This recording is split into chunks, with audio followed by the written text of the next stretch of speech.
The barrage is more than just noise. It is a physical weight that collapses bunkers and severs communication lines. For months, Allied intelligence had dismissed the possibility of a German offensive. They believed the Wehrmacht was a broken beast, capable only of a fighting retreat. They were wrong. Under the cover of heavy fog and strict radio silence, Adolf Hitler had massed 28 divisions, nearly 250,000 men, right under the Allies' noses. As the steel rain lifts, a new sound emerges from the tree line. The high-pitched whine of Maybach engines and the rhythmic clatter of wide steel tracks. Through the mist, the terrifying profiles of Tiger IIs and Panthers materialize. The German plan is audacious, born of desperation. If they can punch through the thinly held Ardennes, seize the bridges over the Meuse River, and capture the vital port of Antwerp, they might just starve the Allied armies of supplies and force a separate peace treaty. In the first hours, chaos is the Germans' greatest ally. The 106th and 28th Infantry Divisions find themselves swamped by a gray tide of Volksgrenadiers and elite SS Panzer units. At the Lossheim Gap, the thin line of American resistance begins to fray. Men leap from foxholes, half-dressed and shivering, only to find German paratroopers already in their rear. They're everywhere. The radios crackle before going dead. Colonel Bruce Clark of the 7th Armored Division receives a frantic update as he rushes toward the vital crossroads of St. Vith. The Bulge is forming. A massive wedge being driven into the American line, 30 miles deep and 60 miles wide. To the north, the 6th Panzer Army, led by the ruthless Sepp Dietrich, is the primary hammer. To the south, the 5th Panzer Army aims for the rail hub of Bastogne. But as the initial shock wears off, the militia of the American line begins to stiffen. In small villages and at nondescript road junctions, squads of GIS realize there is nowhere to run. They must hold, or the entire Western Front will fold like a map. At Lanzerath, a single intelligence and reconnaissance platoon of just 18 men prepares to face an entire battalion of German paratroopers. They check their ammunition, squint through the falling snow, and wait for the gray ghosts to emerge from the pines. December 17th, 1944. A snowy ridge overlooking Lanzerath, Belgium. Lieutenant Lyle Buch, Jr. watches through his binoculars as a column of the 9th Fallschirmjäger Regiment marches down the road in tight formation, seemingly unaware that 18 pairs of eyes are tracking them from the tree line. The Germans are confident, buoyed by the rapid collapse of the forward outposts. Buch waits until he can see the breath of the lead officer. Open fire! The chatter of .30 caliber machine guns and the rhythmic ping of M1 Garands shatter the morning. For the next 20 hours, this tiny I&R platoon holds up the entire spearhead of the 1st SS Panzer Division. It is a microcosm of the entire battle. Hitler's grand timetable is being bled white by small groups of Americans who refuse to read the script of their own defeat. While Bauch's men hold the flank, a much darker shadow falls over a crossroads near Malmedy. Here, elements of Kampfgruppe Piper, the armored tip of the SS Spearhead, intercept a convoy of the 285th Field Artillery Observation Battalion. Over 100 American prisoners are herded into a snow-covered field. The air is thick with the smell of diesel and the idling roar of king tigers. Suddenly, a German officer draws a pistol. A machine gun opens up, and the field becomes a slaughterhouse. The Malmedy massacre ripples through the Allied lines, not as a cause for surrender, but as a catalyst for a cold, murderous resolve. Word spreads via grapevine telegraph. The SS are taking no prisoners. The American GI, often seen by the German High Command as a soft, pampered soldier, begins to fight with a feral intensity.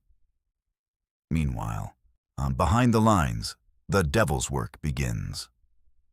Under Operation Greif, German commandos led by the scarred Otto Skorzeny dress in captured American uniforms and drive captured jeeps. They switch road signs, cut telephone wires, and spread rumors that General Eisenhower has been assassinated. Panic grips the rear echelons.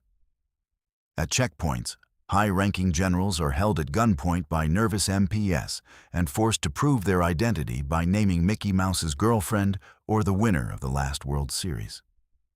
Yet, despite the sabotage and the terror, the German Schwerpunkt, the point of maximum effort, is slowing. The roads of the Ardennes are narrow, winding, and choked with slush. The massive king tigers, weighing nearly 70 tons, are fuel-hungry monsters.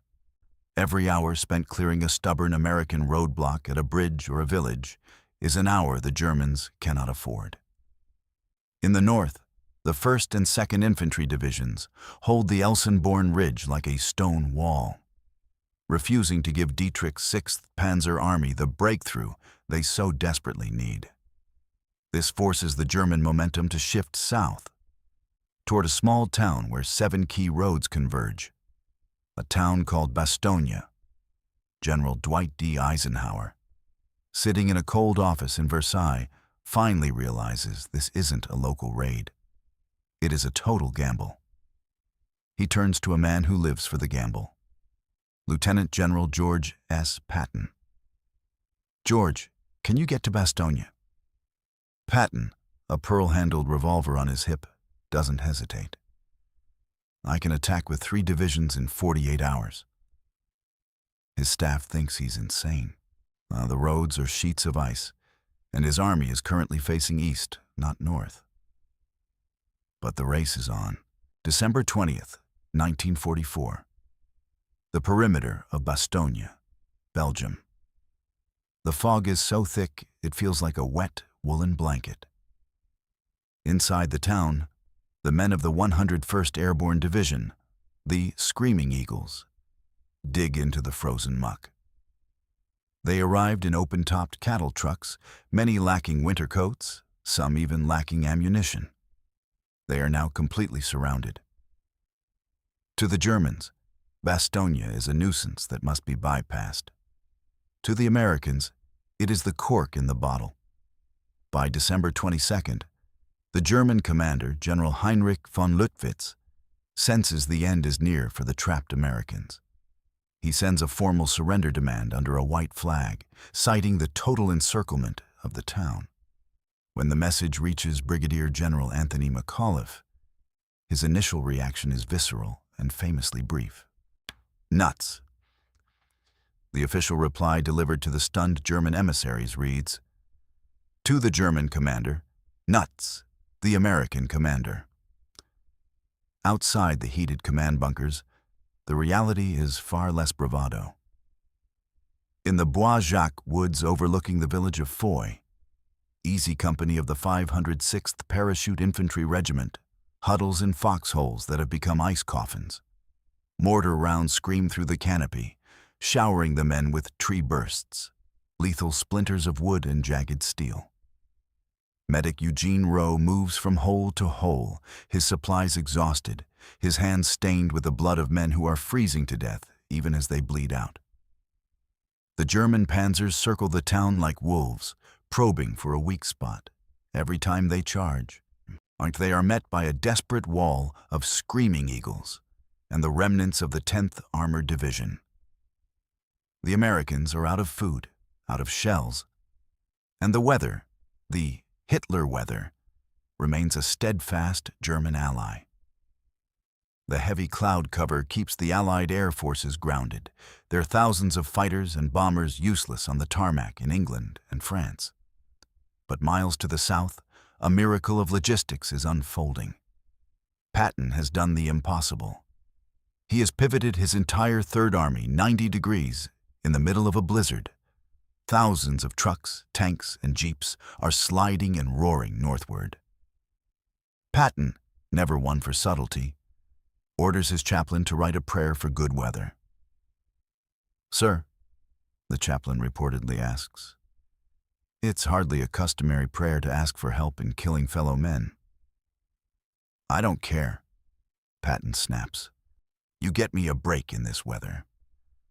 On December 23rd, the miracle occurs. The Hitler weather breaks. The sky turns a piercing, crystalline blue. Suddenly, the drone of thousands of engines fills the air as C-47 transport planes blanket the sky over Bastogne, dropping hundreds of colorful parachutes carrying the lifeblood of the 101st. Ammunition, K-rations, and medical supplies. Above them, P-47 Thunderbolts dive like hawks, their machine guns and bombs tearing into the exposed German supply columns that had been hiding under the fog. The Bulge has reached its maximum extent. The German spearhead is just miles from the Meuse River, but they are out of gas. Literally. Tank commanders are forced to abandon their King Tigers and Panthers in the snow because their fuel trucks have been incinerated by Allied air power. The initiative is slipping through Hitler's frostbitten fingers. December 26, 1944, 4:50 p.m., 3 miles south of Bastogne.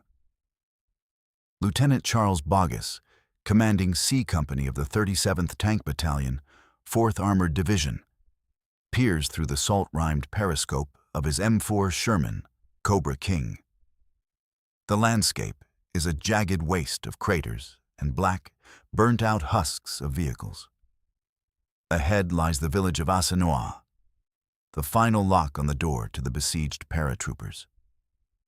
"Creighton," Boggess says over the intercom to his gunner, "give 'em everything." The Shermans charge, their 75mm guns belching flame as they barrel through the German lines. At 4:50 p.m., Boggess spots a man in a paratrooper's uniform crouching in a foxhole near the road. The man looks wary, his rifle leveled at the tank. Boggess leans out of the turret and waves. "Come on out," he shouts. "This is the 4th Armored." The siege is broken. The Screaming Eagles and the 4th Armored link up, creating a narrow, precarious corridor of steel into Bastogne. But the battle is far from over. Hitler, refusing to accept the failure of his gamble, orders more divisions into the fray. The Bulge is no longer an offensive. It has become a meat grinder. January 1945 brings the coldest winter the Ardennes has seen in 40 years. The thermometer plunges to minus 20 degrees Celsius. For the soldiers on both sides, the enemy is no longer just the man in the opposite trench, but the very air they breathe. Feet turn black with trench foot. Oil freezes inside machine guns, turning them into useless clubs. To touch metal with a bare hand is to lose skin. The Allied counteroffensive begins in earnest. From the north, Montgomery's British and American forces press down. From the south, Patton's Third Army grinds upward. They aim to pinch the base of the Bulge at the town of Houffalize. The fighting is house to house, tree to tree.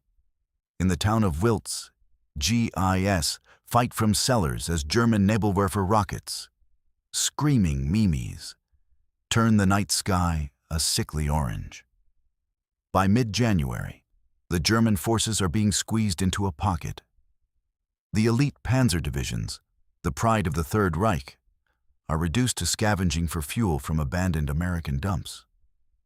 Thousands of German soldiers, many of them teenagers or middle-aged men drafted in the final levy, begin to surrender in droves. They are exhausted, starving, and disillusioned. The miracle on the Rhine has turned into a funeral march. The cost is staggering. The Americans suffer over 75,000 casualties, the bloodiest battle in U.S. history.